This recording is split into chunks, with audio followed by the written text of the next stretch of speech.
목요 온라인 성경 이야기 함께 해주신 우리 성도님들 감사합니다. 오늘도 함께 해주셔서 감사합니다. 우리 기도하고 하나님 말씀 함께 나누도록 하겠습니다. 거룩하신 우리 하나님, 오늘도 저희들에게 귀한 말씀 앞에 설 수 있도록 도와주셔서 감사합니다. 말씀의 사람이 되기를 원합니다. 하나님의 마음을 헤아릴 줄 아는 분별력 있는 영적 그리스도인이 되기를 원합니다. 말씀을 통하여 또 말씀하신 그러면서 역사를 써 가시는 하나님의 의도를 우리가 바르게 분별하고 오늘도 죄를 멀리하고 하나님의 영광을 위하여서 주님의 이름의 거룩성 회복을 위하여서 오늘도 말씀 앞에 순종하기를 결단하고 나아가는 우리 모두가 되게 하옵소서. 죄는 심각합니다. 역사를 통하여 그거를 배우고 죄와 벗하지 아니하고 진리와 함께 참 자유의 삶을 살아가는 이 시대의 진실한 그리스도인들 다 되게 하옵소서. 오늘도 우리에게 성령님께서 친히 스승님 되어 주시어서 가르쳐 주시옵소서. 예수님의 이름으로 기도드립니다. 아멘. 오늘 저희 요시야 그리고 예레미야에 대해서 살펴보겠습니다.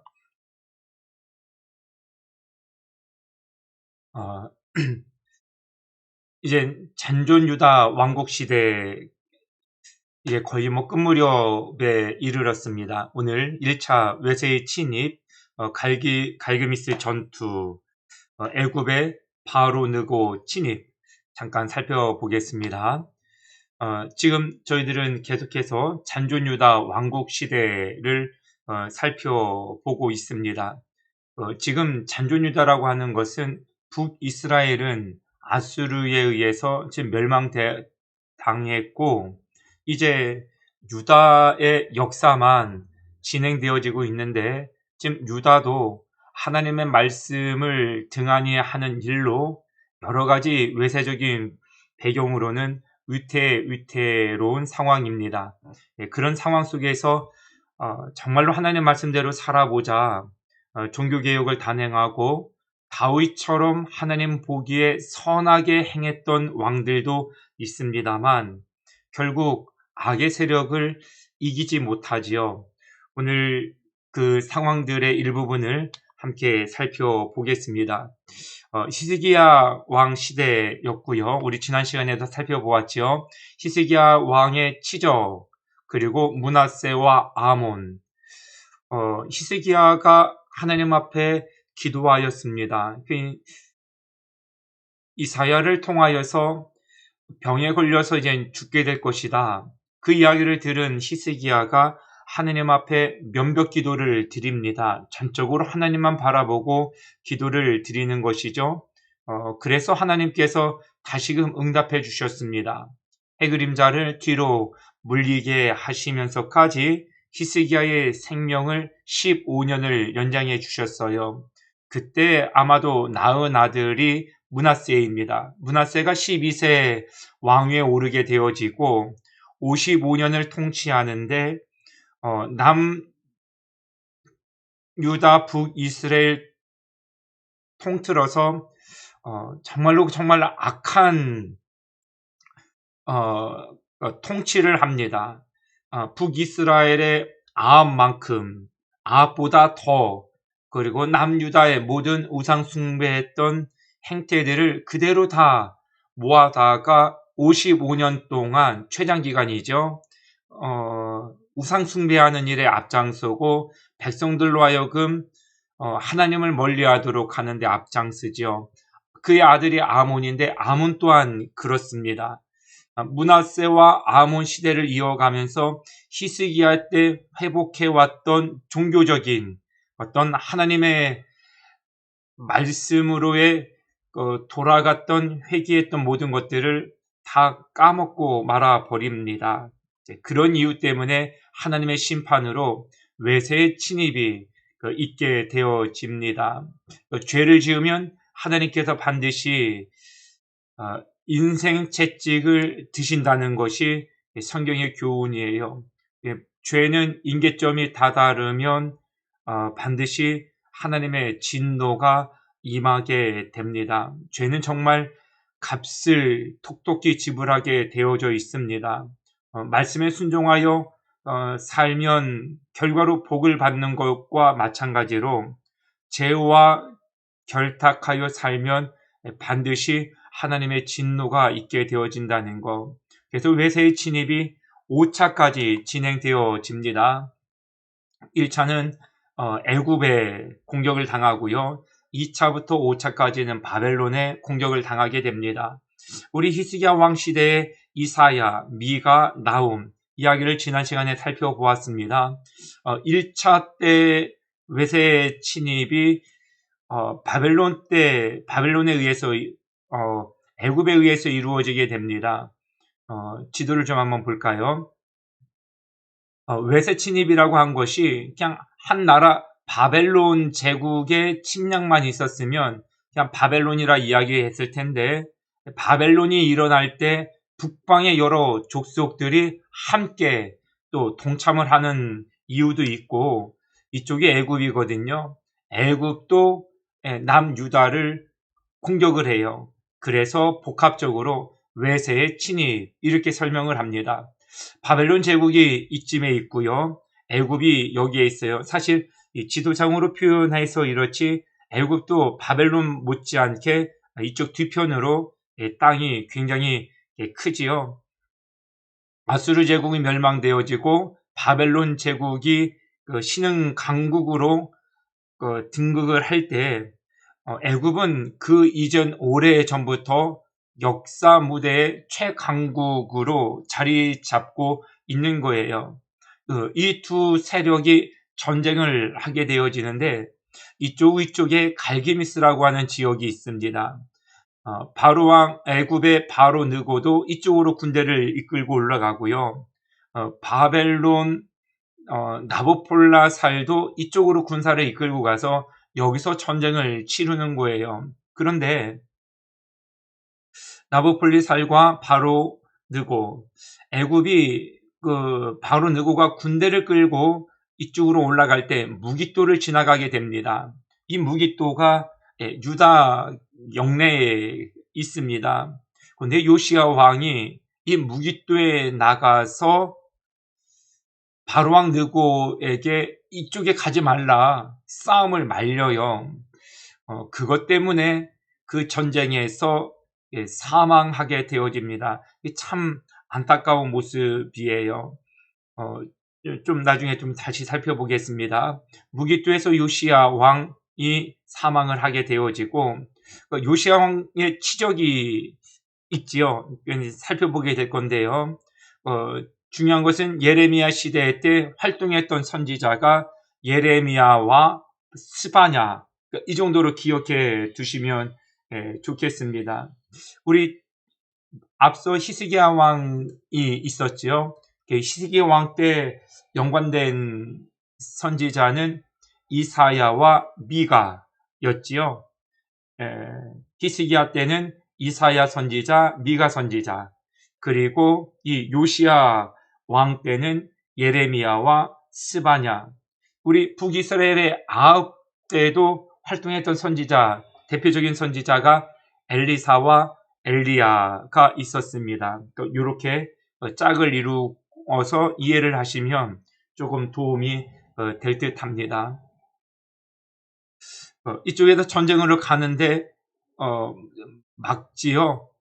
요시야 왕이 막아요. 그런데 이것을 막는 이유가 좀 이상해요. 한번 말씀을 볼까요? 이 모든 일후 곧 요시야가 성전을 정돈하고 마친 후에 애굽왕 느고, 바로 느고죠. 유브라데 강 가에 갈그미스를 치러 올라갔으므로 좀 전에 이 곳을 얘기합니다. 요시야가 나가서 방비하였더라. 막았다는 거예요. 싸우지 말라고 싸움을 말리는 상황이에요. 느고가 요시야에게 얘기를 해요. 유다 왕이요, 요시야요, 내가 그대와 무슨 관계가 있느냐? 내가 오늘 그대를 치려는 것이 아니요, 나와 더불어 싸우는 족속을 치려는 것이라. 하나님이 중요합니다. 하나님이 나에게 명령하사 속히 하라 하셨은즉 하나님이 나와 함께 계시니 그대는 하나님을 거스르지 말라. 그대를 멸하실까 하노라. 이게 사실상 입장이 바뀐 듯해 보이지 않습니까? 하나님의 사람 요시야 정말 선한 왕이거든요. 종교개혁을 단행을 하고 유월절을 회복하여 절기를 지키고 하나님의 말씀을 들을 때 괴로워서 회개하는 심정으로 옷을 찢었던 인물이에요. 그래서 하나님의 말씀이 그런 요시야에게 임해서 전해야 될 말씀인 것 같은데 바로왕 느고에게 하나님께서 내게 말씀하셨다. 그런데 당신 이거를 막으려고 하는 건 웬일이냐? 막지 말라. 하나님께 화를 당할까 두렵다. 이어서 볼까요? 요시야가 몸을 돌이켜 떠나기를 싫어하고 끝까지 말리는 거죠. 변장하고 전장하고 오히려 변장하고 그와 싸우고자 하여 싸워서라도 말리겠다라는 거예요. 애굽왕 바로 느고를 하나님의 입에서 나온 느고의 말을 듣지 아니하므로 성경이 증언해주고 있지요. 하나님께서 바로 느고에게 가서 싸우라. 그런데 요시야가 이것을 막은 거예요.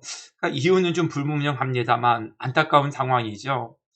활 쏘는 자가 요시야 왕을 쏜지라 이 화살로 중상을 입고 돌아가서 죽게 되어집니다. 이것이 요시야 왕의 마지막 행보였습니다. 우리 좀 더 자세히 좀 살펴볼게요. 요시야 왕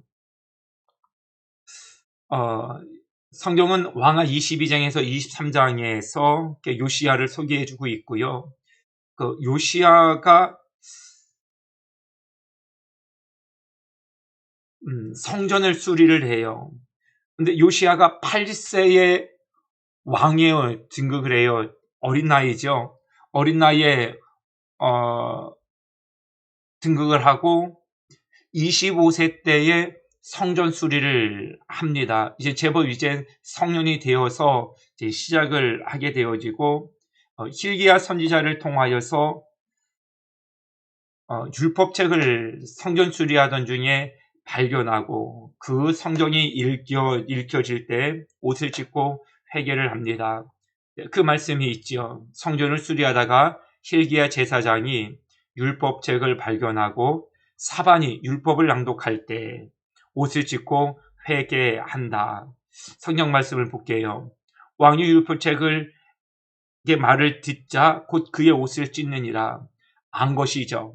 하나님의 죄를 말씀을 통하여서 듣게 되어진 겁니다. 우리 지난 시간에 히스기야 이야기를 하면서 그리고 또 그 이사야 선지자 이야기를 하면서 메타인지에 대해서 잠깐 말씀을 드렸어요. 내가 나를 아는 것이에요.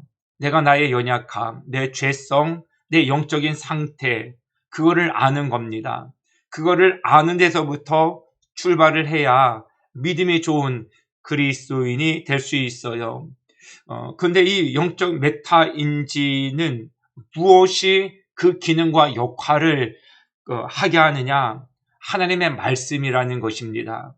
우리가 하나님의 말씀을 정말 가까이 두고 많이 그리고 열심히 사모하는 마음으로 읽어야 됩니다.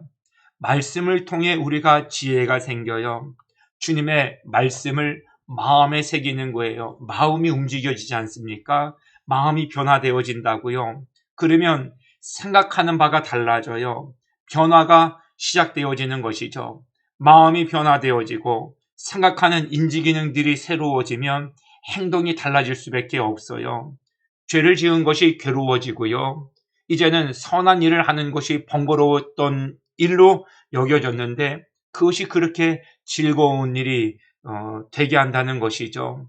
말씀을 가까이 하면서 우리의 마음을 주님의 말씀으로 적시고 우리의 생각을 바르게 잡고 우리의 삶이 선한 모습으로 드러나게 되어지는 것. 이런 영적 메타인지는 하나님의 말씀을 듣고 읽을 때 형성되어진다는 것입니다. 우리가 이런 능력의 성숙함을 위해서 기도할 수 있어야 하겠습니다. 우리가 이 요시야 왕을 이야기할 때 이름이 비슷한 인물들이 또 있잖아요. 지금 저희는 요시야 왕을 생각하고 있어요. 8세 왕위에 등극하고 25세에 성전을 수리하다가 hil기야 제사장 통하여서 율법책을 발견하고 사반을 통하여서 율법책을 낭독할 때 옷을 찢고 회개한 사람 요시야예요. 이름이 비슷한 인물 요아스가 있어요. 우리가 아는 대로 7세의 요아스도 제법 어린 나이에 등극했지요. 할머니가 이달랴예요. 아버지를 죽이고 모든 형제들을 다 죽였어요. 본인이 왕 노릇 해보려고. 그러니까 여호야다 제사장 공후부죠. 공후부에 의해서 요아스가 성전에서 숨어 지내다가 7세 때에 돼서 왕이 되어지고 종교개혁을 단행을 합니다. 역시 선한 왕이었어요. 그런데 이 요아스가 남쪽에도 있고 지금 7세에 등극한 요아스는 남유다 요아스 왕이고요. 북이스라엘에도 요아스가 있어요. 그런데 그 요아스는 엘리사를 찾아간 왕이었지요. 화살을 쏘고 화살을 찾게 하고 그것을 땅을 치게 이사야 선지 엘리사가 얘기를 했는데 3번밖에 치지 않아서 엘리사가 대여섯 번 쳤으면 아람을 완전히 이겼을 텐데 3번만 승리하고 말게 될 것입니다. 그래서 안타까움을 자아냈던 인물이 북이스라엘의 요아스 왕이에요. 이렇게 이름이 좀 비슷합니다만 북이스라엘의 요아스 엘리사를 상대했지요. 그리고 남유다의 요아스 할머니가 이달랴고 7세 때 그때까지 성전에서 숨어 지내다가 고모부 여호야다 제사장에 의해서 왕으로 등극하고 종교개혁을 그 역시나 단행을 했던 요아스. 오늘은 요시야 왕 8세 8세 왕에 오르고 25세에 성전을 수리한 왕, 그리고 6월절을 회복한 왕으로 유명합니다. 왕이 율법책의 말을 듣고 그의 옷을 찢었다. 몇 타인지 말씀을 드렸고요. 여기 한번 보세요. 저주가 되리라 한 말을 내가 듣고 마음이 부드러워져서 여호와 곧 내 앞에서 겸비하여 옷을 찢고 통곡하였으므로 마음이 부드러워지는 것. 이게 말씀의 역사이죠. 말씀을 통하여 은혜를 받으면 마음이 부드러워져요. 이전의 마음은 어떻다라는 것이죠. 말씀을 멀리하면 마음이 강팍해져요. 죄를 짓게 쉬운 토양으로 바뀐다는 겁니다. 그 마음의 강팍함을 부드럽게 바꿔주는 것이 하나님의 말씀이라는 것입니다. 하나님의 말씀을 들으면 마음이 부드러워져서 여호와 앞에 겸손해지죠. 옷을 찢고 주님 앞에 회개하는 것이에요. 이를 인하여서 하나님께서 선지자를 통하여서 약속해 주시죠. 내가 이곳에 내리는 모든 재앙을 내 눈이 보지 못하리라 하셨느니라. 그러니까 요시야가 이런 일들을 하니까 유다가 지금 멸망의 길로 치달아가고 있는데 죄 때문에요. 요시야 너 때는 이 나라를 멸망하지 않겠다. 하나님께서 말씀해 주신 것입니다. 종교개혁을 또 이어서 단행을 합니다. 요시야 왕은 마음을 다합니다. 다윗 때도 그랬고요. 히스기야 때도 그랬고요. 앞서 말씀드렸던 요아스 때도 마찬가지예요. 다 믿음의 선한 왕들은 무엇을 중시하여서 성경이 언급해주고 있느냐 하면 마음이에요. 온 마음을 다하여서 하나님을 사랑해요.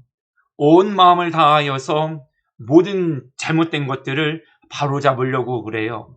하나님을 마음을 다하여서 주님이 마음을 원하신다는 것을 아는 것이죠. 그래서 하나님도 마음을 다할 때 우리의 마음에 참 평안과 말씀을 통하여서 새로운 삶을 살아갈 수 있도록 하는 의지의 새로운 마음을 부어주시죠. 마음을 다하는 것이 중요합니다. 우리 사랑하는 교우 여러분, 예배를 드려도 찬양을 드려도 기도를 하여도 마음을 다하여서 성품을 다하여서 하는 것입니다. 우리의 모든 개혁은 마음을 다하는 데서부터 출발되어집니다. 마음을 다하고 성품을 다하여 여호와를 순종하라. 그리고 율법을 지키라. 말씀을 읽어 무리에게 들리게 하고 바알과 아살의 기명들을 기드론 밭에서 불사르고 산당을 불사른다. 요시야 때도 제일 먼저 잘했던 것이 무엇이죠? 다른 왕들은 다 피일차일 종교개혁을 단행하고도 산당을 남겨두었거든요. 요시야 때도 산당을 제일 먼저 손을 댔어요. 이제 다시금 어떤 근거를 남기지 않겠다. 요아스 때도 그랬고 이 요시야 왕도 이 일을 분명하게 처리를 하죠.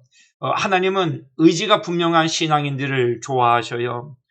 뜨뜨미지근한 사람 말고 하나님 앞에서 분명한 의지를 갖는 사람을 좋아하십니다. 요시야가 그 마음을 가지고 유월절을 지키고 그동안 유월절을 안 지켰었어요. 신접한 자와 박수와 드라빔과 우상과 가증한 것들을 다 제해버립니다. 한번 더 중요하게 말씀을 한번 볼까요? 바알과 아세라와 하늘의 1월 성신을 위하여 만든 모든 그릇들을 여호와의 성전에서 내다가 여호와의 성전 안에다가 이거를 드린 사람이 누구였죠? 므낫세였어요. 이게 요시야의 할아버지 격이에요. 그 아버지 아몬, 할아버지 므낫세 다 여호와의 성전 안에다가 이 1월 성신들을 위한 또 다른 단을 만든 거예요. 그러니까 우리 예배당 안에 불당 같은 거를 만들어 놨다고 생각하시면 돼요. 언뜻 생각만 해도 이상하지 않습니까? 그것을 므낫세와 아버지 아몬이 했는데 이 요시야가 이 모든 것들을 성전에서 내다가 기드온 밭에 불사르고 재를 베델로 가져갔고 옛적 유다 왕들이 세워서 유다 모든 성읍과 예루살렘 주의 산당들에서 분향하며 우상을 섬기게 한 제사장들을 폐하고 바알과 보세요. 해와 달과 별, 때와 하늘의 모든 별에게 분향하는 자들을 폐했다. 그러니까 모든 기명들뿐만 아니라 거기에 영감되어서 종사했던 거짓 선지자들까지도 다 폐했다. 분명한 입장을 가지고 종교개혁을 단행했다라는 것을 보여주고 있습니다. 열왕기 하 23장 6절 7절 계속되어지는 말씀에서도 또 여호와의 성전에서 아세라 상을 내다가 예루살렘 바깥 기드온 시내로 가져다가 거기서 불사르고 빻아서 가루를 만들고 평민의 묘지에 뿌리고 아무것도 아니라는 것이죠. 여호와의 성전 가운데 남창의 집을 헐었다. 여호와의 성전 가운데 남창이라는 것은 남자들이 성관계를 맺는 것을 얘기를 해요.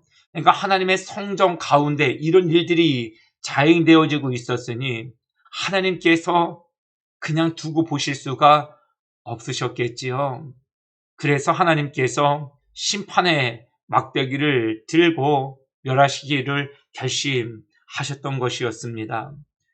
하나님의 성전까지도 이렇게 더럽혀지다라는 것은 이루 말할 수 없는 시대의 타락상을 보여주고 있는 것입니다. 요시야 왕이 이런 모든 것들을 의도를 가지고 분명히 했다는 것이죠. 그런데 의도는 무엇입니까? 의도는 내가 확실하게 뭔가를 하겠다. 죄를 안 지을 의도도 가져야 되고 말씀대로 살고자 하는 의도도 있어야 되고요. 개혁하고자 하는 의도도 있어야 돼요. 순종하고자 하는 의도도 있어야 돼요. 그런데 의도는 생겨나는 거잖아요. 무엇을 통해서요? 요시야를 통하여서 볼 수 있는 단서는 하나님의 말씀을 봄으로 봐야 의도가 생긴다는 거예요. 하나님의 마음을 보고 하나님의 시선을 보고 하나님의 말씀을 통해서 하나님의 그 모든 심중을 보는 자가 선한 의도를 가질 수 있게 되는 것입니다. 그래서 우리 그리스도인들은 정말 말씀을 열심히 읽고 가까이 두셔야 됩니다.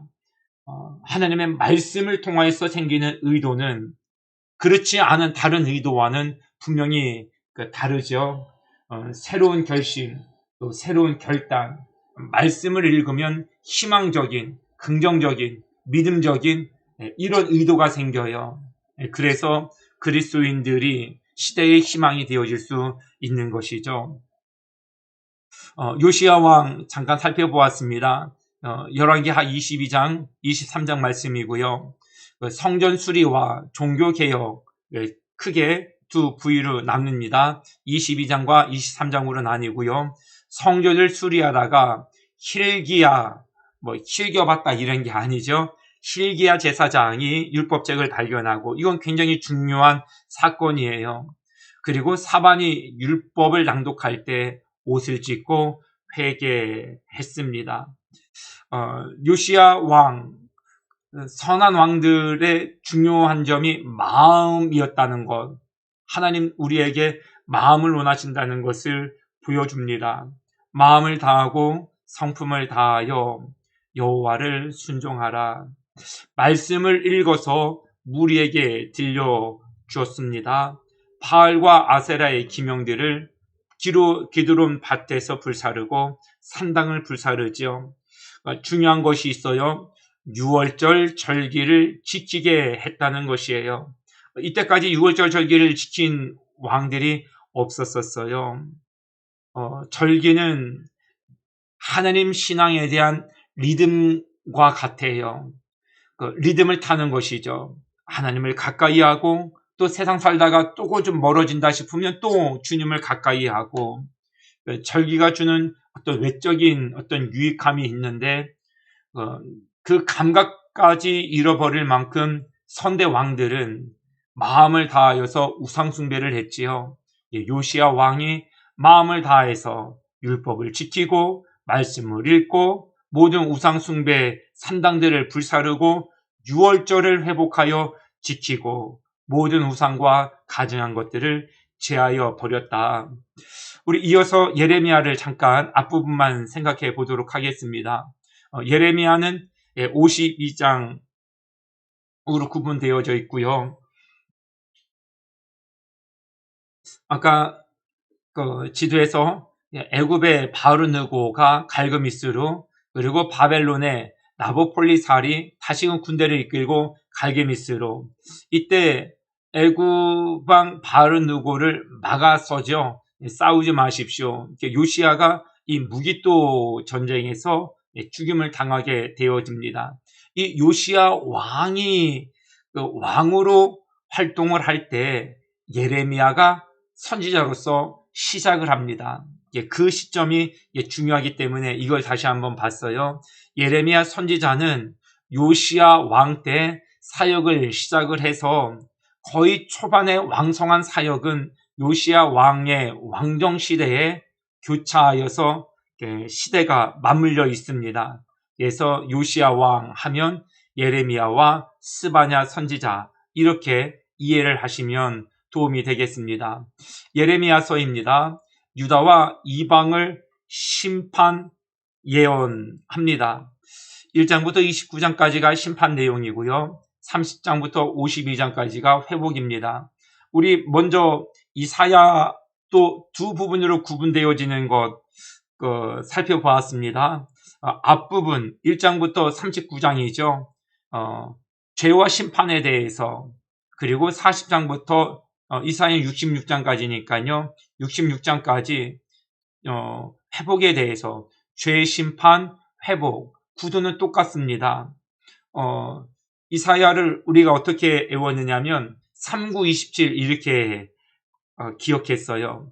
1장부터 39장까지 39, 39, 앞부분이 심판, 죄와 심판, 66장까지니까 40장에서 66장까지 이것이 총 27장이거든요. 그러니까 앞에 39장을 3, 9, 27, 도합 66장 이사야를 그렇게 생각했습니다. 예레미야도 구도는 장의 수가 짧지는 않아요. 1장부터 29장, 30장부터 52장, 심판은 유다의 죄와 멸망, 거짓 선지자들과의 전쟁. 이사야는요, 아까 북이스라엘을 얘기했었죠. 이사야도 그런 아픔이 있었습니다. 이스라엘의 죄에 대해서, 그리고 바벨론의 죄에 대해서 말씀을 하셨습니다. 회복의 메시지, 그리고 예루살렘 멸망의 전후 상황과 예레미야 고난 이야기. 예레미야 책이 성격적으로는 예언서이거든요. 그런데 유다가 바벨론으로 포로로 잡혀가지 않습니까? 이 예루살렘 멸망과 바벨론 시대의 아픔을 담고 있어서 역사서 성격도 있어요.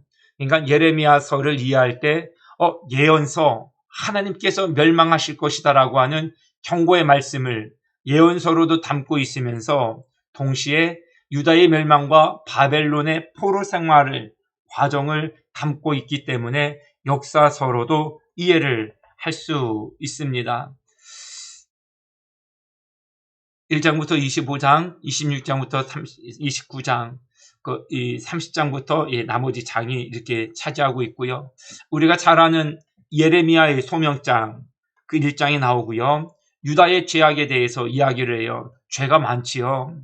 그 죄를 여러 장에 대해서 고발을 하고 있고요. 그래서 주님의 마음은 항시 언제든지 너희들이 회개하고 돌아오라는 거예요.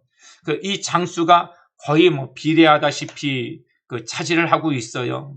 죄에 대한 거에 대한 하나님의 긍휼히 여기는 마음도 동일하다라는 거예요. 어찌 보면 더 간절하지요.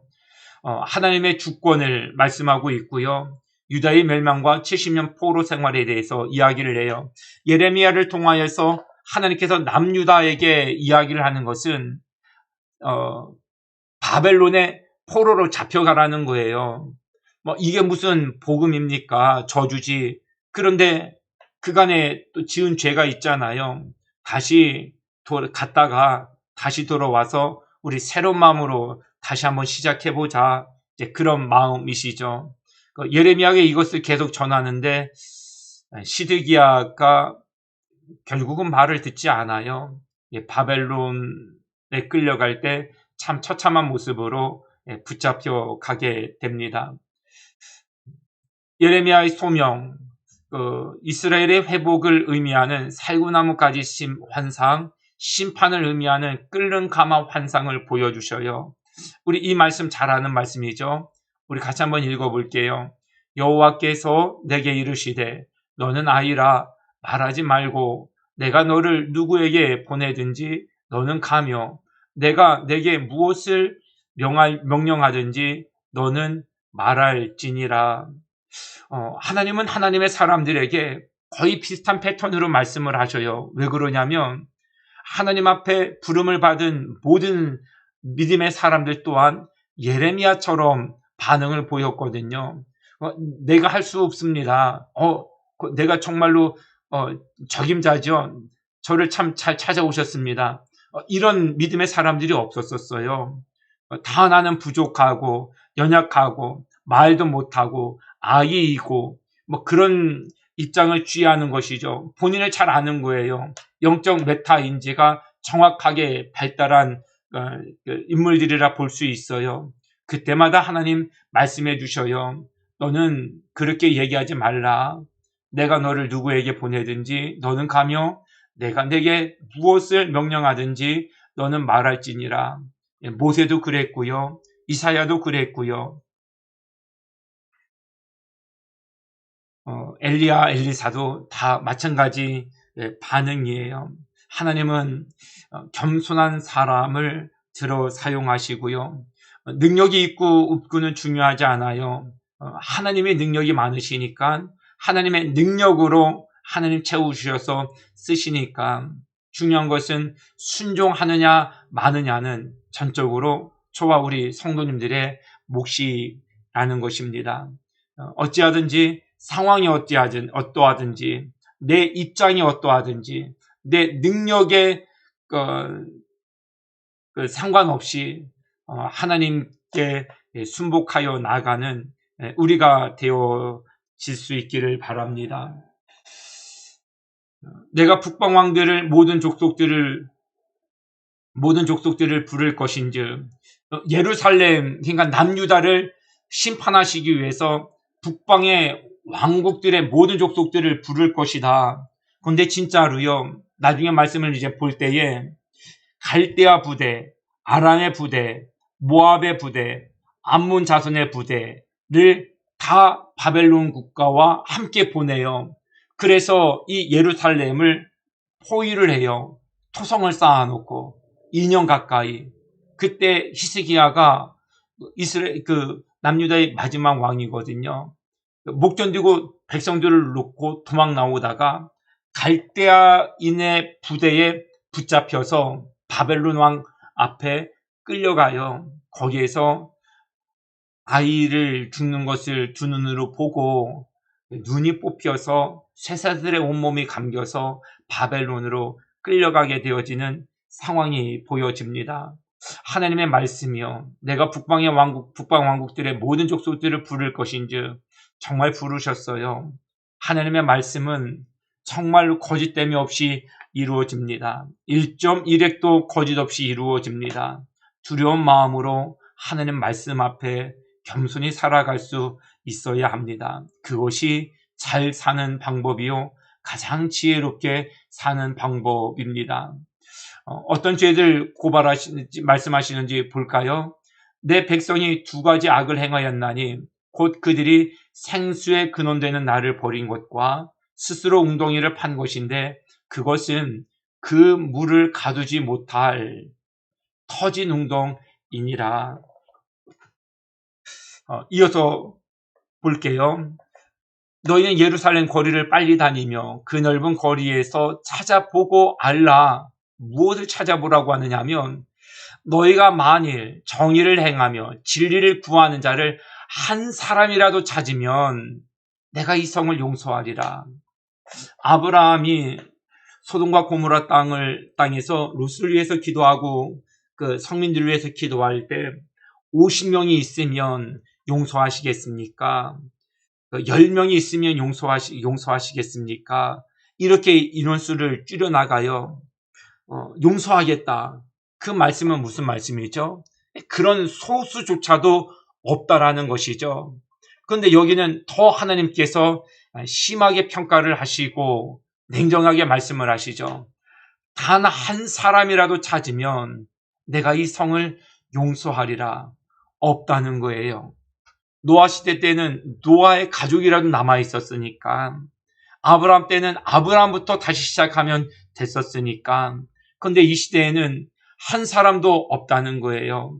그래서 예레미야에게 하나님 말씀하실 때요, 그런즉 너는 이 백성을 위하여 기도하지 말라. 그들을 위하여 부르짖어 구하지도 말라. 내게 간구하지 말라. 내가 내게서 듣지 아니하리라. 이 말씀이요. 나중에는 그들이 금식하여 기도할지라도 이렇게 하나님 말씀을 하시거든요. 안 들으시겠다는 거예요. 그만큼 한 사람도 남은 이가 없을 만큼 다 죄에 깊이 관여되고 우상 숭배에 심취되어 있고 하나님의 성전과 하나님의 이름을 모욕거리와 수치거리로 삼았다라는 것이에요. 내가 이 성읍을 절대로 용서하지 않을 것이다 하는 하나님의 마음을 엘리야에게 표현하고 말씀하고 있는 것입니다. 오늘 여기까지 좀 살펴보겠습니다. 잔존유다 시대 예레미야 52장이고요. 심판장이 1장부터 29장, 회복이 30장에서 52장. 유다의 죄와 멸망을 얘기하고 거짓 선지자들과의 논쟁, 예레미야 고난 이야기도 그 성경에 많이 소개되어지고 있어요. 정말 많이 고난을 당해요. 자유를 얘기해도 될까 말까인데 포로로 잡혀가라고 얘기를 하니 어떤 환대를 받았겠어요? 받는 것은 고난, 결박 밖에 없었겠지요. 예레미야의 소명이 1장에 나오고요. 하나님의 주권에 대해서 말씀해 주시고 계시고 70년 포로 생활에 대하여서 하나님 말씀하셔요. 70년 포로 생활로 너희들이 이제 끝이다. 이게 아니고요. 다시금 새로운 마음으로 시작을 하자. 70년 동안에 모든 것을 새롭게 한번 해보자. 그래서 하나님께서 희망으로 주시는 말씀입니다. 오늘 여기까지 살펴보았습니다. 우리 다음 시간에는 예레미야 남은 부분을 전체적으로 한번 살펴보면서 은혜의 시간을 갖고자 합니다. 아침 저녁으로 제법 날씨가 쌀쌀해졌어요. 그 주변에 감기로 고생하시는 분들도 좀 많이 계십니다. 우리 성도님들 옷 따뜻하게 입으시고요. 하나님 주시는 가을의 풍경, 마음속에 아름다움을 간직하시고 또 감기는 조심하셔서 추위 오기 전에 또 하나님께서 우리에게 주시는 또 여러 가지 색상의 아름다움들로 행복한 가을을 보내실 수 있기를 바랍니다. 오늘도 함께 해주셔서 감사합니다. 건강하시고 다음 주에 기쁜 모습으로 뵙겠습니다. 감사합니다.